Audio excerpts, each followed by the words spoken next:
What's up, guys? This is Coach Grant with First Down Training, and today we're going to be breaking down Bryce Young and DJ Uiagalelei's throwing mechanics, okay? These are two of the best quarterbacks in this 2020 class, but more specifically, it hits home for me because I'm actually from California, if you guys didn't know, and both of these guys are maybe 20 minutes from me, the schools that they play for, and you hear nothing but positive things about both of these guys. Great leaders, great quarterbacks, and we're just going to be breaking down what makes them throwing the ball so special today. All right, so in number one, guys, if you're a quarterback and you want your throwing mechanics broken down just like how I'm breaking down these quarterbacks, check the link in the description and click it that says film breakdown, and you can see the information how you could get a film breakdown specifically from me. Hope to get you guys started on that soon. Okay, so the first throw here is going to be a deep ball, and we're going to talk about the air on this throw. So let's watch it full speed. So he takes his quick three, quick hitch, and then gets this ball up and puts it on a spot and lets this guy go run it down. Okay, so we're going to talk about this throw and why this one's a little bit better than the next throw, okay, because both of these are going to be deep balls. Okay, so now I want you to see his drop here.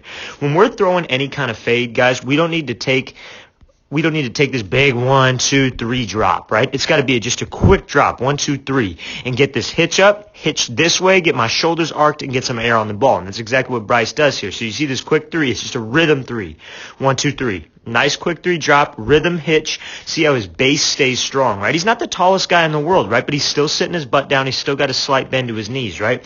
That's how we keep power. Now, I also want you to notice how his back is completely straight. You want to have a vertical posture from your waist up, and you want to have a slight bend in your knees, sitting your butt down, because that's how we generate power, okay? So now, you can see how this front shoulder is a little bit arced when he takes this ball back, right? He's got a little bit of an arc to it. It's not straight flat. That's how we get some air on this throw. And the next throw, you're going to see his shoulders aren't as arced, and he doesn't get as much air on the ball, right? Because your legs want to stay the same. You see how he's pushing on the inside arch of his foot. You could kind of tell by this shin angle. His front leg stays bent. His front leg doesn't lock.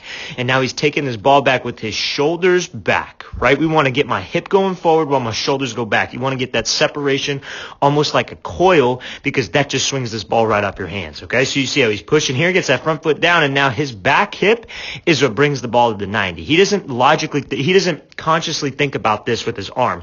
His back hip is what brings him to this position right here. A lot of people teach this just lift it straight up to 90. No, you want this backstroke first. They call this a backstroke right here. I call it this opposite L angle because your arm's in like a 90-degree L, right? So you want to get to that position first, and then your hip drive is what brings you up to this 90-degree. You don't want to lift straight to this position. Now you see as his back hip's coming through, this front arm still stays tight, right? That is exactly what we need to keep torque, because what a lot of guys will do is they'll take this elbow and swing it outside of their frame, and they lose all this torque, and then the ball is weak, right? You want to keep this left hand somewhere in front of your face like you're eating a sandwich. Bryce Young does a great job of doing that. And now you see his hip is driving him through. You see the angle of the arm. He's rotating up and over, and his follow-through is up in the air like he's shooting free throws. That's what gets air on this ball, and the entire time he maintains a slight bend on that front leg to maintain his ground force, and then he rotates all the way through with his back shoulder on the target, and you see where this ball finishes at the goal line, right? But when did he let go of this thing? He let go of this thing when this guy was at the 10, because we want to put it on a spot and let this guy just run it down. We want to make this guy just focused on beating the DB. That's all he should be worried about. He should know that the ball is going to be on the spot for us. The ball is going to be at that spot, and all we got to do is just worry about getting some separation from this DB, and the ball is going to be there. Let's watch it full speed one more time. So again, quick 3, quick hitch, get this thing up. Put it to a spot, let him go run it down. That's a great job by Bryce Young. Okay, so now this is going to be kind of the same scenario here. We're going to talk about why his shoulders were a little bit flatter, and you can see the ball didn't have as much air. So let's watch it full speed. Shoulders were flat, right? And you see how this ball was kind of flatter, right? It wasn't in the end zone. He didn't go run it down. You can see this ball doesn't really leave the screen, kind of leaves the screen at the start. But look at this throw, how his shoulders are flat here. We're not going to talk too much about the mechanics because it's pretty similar. He's got a very consistent backstroke, consistent finish on the ball, consistent hip drive, front leg, but you're going to see how his shoulders stay completely level, right? Now, if he could get his shoulders just a little bit more arched, we're going to get some more air on it, and we could drop it right in the end zone, right? So he stayed a little bit flat, and look at his release point now. It's a little bit lower than the last one that we were talking about, where it was more so vertical to get some air on this ball. It's a little bit lower, and his shoulders stayed flat. That's why this ball kind of comes out flat, right? Now, On a deep ball, I know this is just routes versus air, right? But in a game time scenario, when you got a receiver running stride for stride with the DB here, receiver here, I don't want to throw this thing flat. Unless he's wide open, obviously. But in the situation I'm talking about right now, he's covered. I want to get as much air as I can. I want to get my shoulders up without underthrowing it, obviously. But I want to pick a spot and just go let my guy run it down. Give him some air. All the receiver has to worry about is beating that DB. That's what I want to be focused on. Okay, let's watch this thing full speed one more time. So again, good drop, good feet. I just need those shoulders arched a little bit more to get a little bit more air on this ball. Okay, so now we're going to be breaking down DJ throwing this out route here. Okay, so we're going to talk about our mechanics. And I know this is like a little 5-yard out, but it's the same mechanics as if we were working a speed out. So let's watch this thing full speed. So you see how he has been critiqued to having a longer release, right?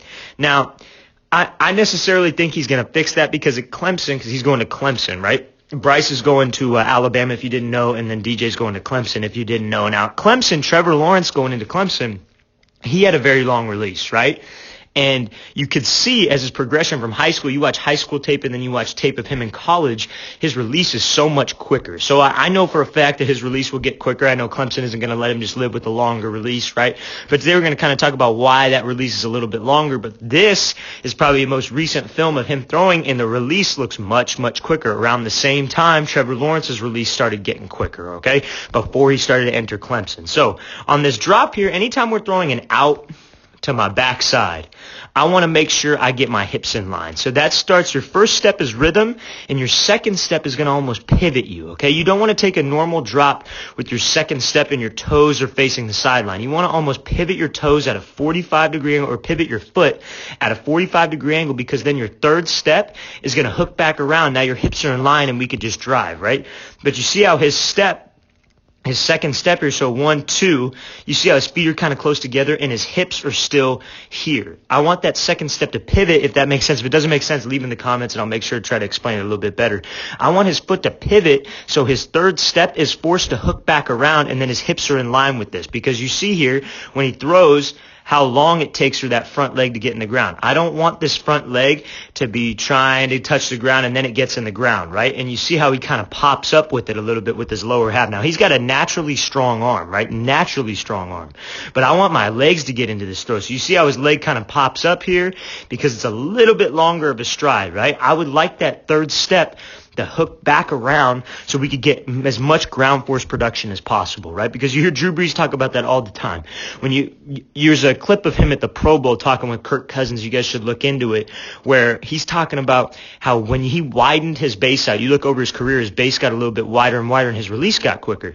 And he said it was all about ground force production, being able to push more and being able to get more power from his legs, right? So when you have a wide base and when your front stride is a little bit shorter, because that's the whole point of a wide base, you get more ground force production, okay? So you see how he's just a little bit narrow here, and that kind of causes the long stride and might make his release a little bit longer than most, okay? As you can see, it's not as quick as Bryce, but back hips still coming through, hips are still rotating, and his shoulders stay back, right? So that's a position that he is really good at being in. His shoulders stay back, and his hips are coming forward, okay? That's why he's got a lot of power. I just think we could get more from our legs and from more ground force production, okay? If that doesn't make sense, please leave in the comments. I will make sure to get back to you. So you see this rhythm 3, just a little bit of a long stride. I want that front stride down right now, okay? So this is a clip of him playing 7-on-7, so let's watch this thing full speed. Now, this was about 2 years ago, I believe, and you're going to see the little bit longer of a release. Now, you see here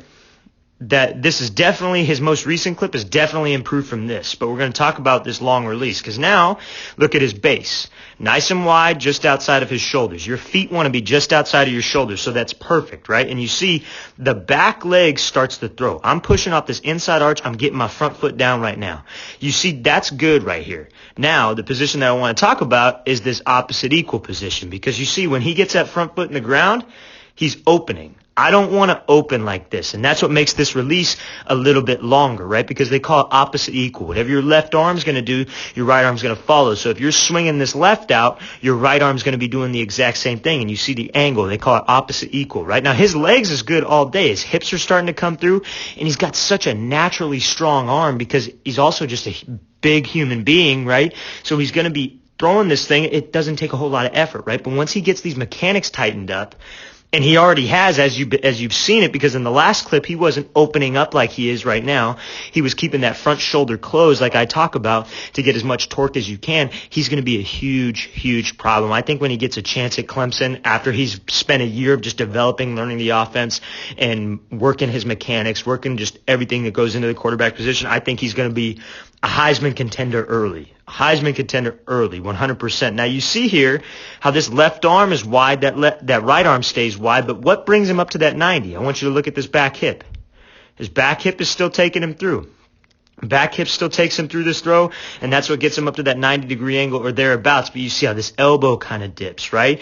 And that just all has to do with that left arm. We got to keep that left arm. When I push, I don't want to open as I push. I want to close my shoulder as I push, and then bring my back hip through, keeping my left arm nice and tight to my face, which makes my release a little bit quicker. And then I obviously have tighter mechanics, more consistent ball. Okay, so that's just a couple critiques I think DJ could improve on, right? But one of the most gifted players in the country, right?